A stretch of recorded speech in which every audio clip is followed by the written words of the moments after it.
Americans have always had a preference for big things, big trucks, big meals, big opinions about where to put their drinks. This is, after all, the land of freedom, and apparently, that freedom includes the right to store 12 beverages inside a moving vehicle. The average American car has between 4 and 8 cup holders. Some trucks have 12. The rest of the world averages 2. That gap isn't a design choice. It's a diagnosis. In the 1950s, American cars had no cup holders at all. Zero. You held your drink or you spilled it. Then drive-thrus arrived. The first McDonald's opened in 1948.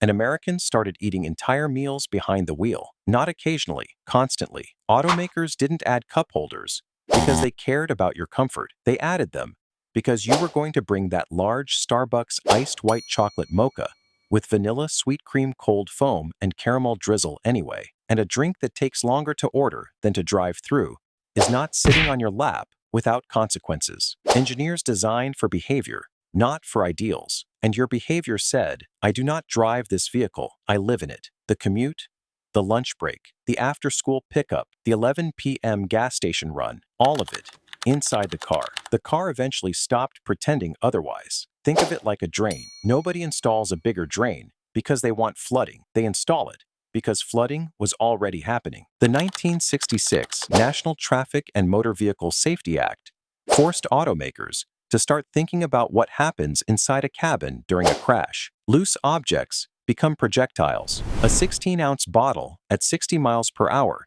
hits like a brick. Recessed cup holders contain spills and reduce loose projectile risk. Safety compliance quietly made them standard before anyone called them a feature. In 1983, the Dodge Caravan launched with built-in cup holders as a deliberate selling point. It moved units. Every competitor noticed. By 1990, cup holder count was appearing in automotive press comparisons. Not range, not fuel economy, cup holders, because that's what buyers circled in showrooms. Chrysler didn't accidentally stumble into this. They reverse-engineered what suburban families actually did on long drives, and they monetized the answer. The average American commute is 27 minutes each way, nearly an hour daily inside a vehicle. Europeans call that a long commute. Americans call that Tuesday. When you spend that much time in a car, it stops being transportation and starts being a second home. Second homes have kitchens. Kitchens have counter space. You did the rest. Studies from J.D. Power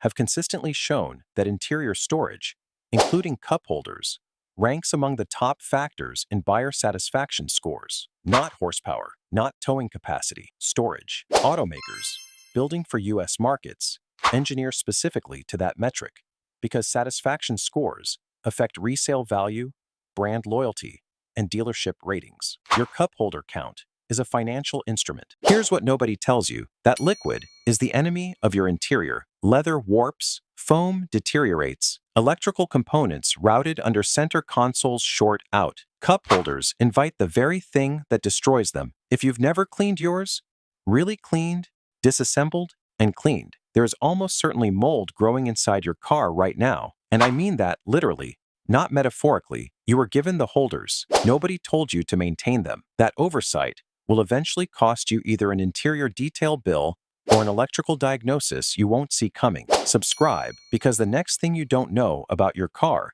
is already costing you money.